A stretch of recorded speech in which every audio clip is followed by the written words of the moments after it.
The St. Catherine police are trying to find out the motive behind a shooting in Gregory Park, Portmore, which left 2 men dead and another hospitalized. The dead men have been identified as 45-year-old farmer Cedric Brooks, otherwise called Gungu, and 46-year-old Richard Manley, otherwise called Bada, a groundsman at Cedar Grove Academy.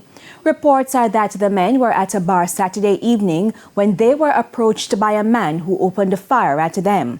Crooks was shot in the face and head, Manley in the neck and head, while the third man received injuries to the right side of his chest.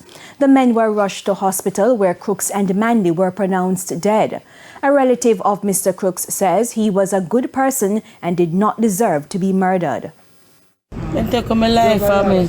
Them just look like them say me now if I go mad or if I go dead. So might as well them just take me to with him. He was a good person, he was a nice person, caring, loving, sharing. He don't make no war. He cry peace with people. He don't want to see nobody and nobody in no war. No matter all the war them we have won, he always say peace, not the middle. He is not a war boat. The third man has been admitted in serious but stable condition.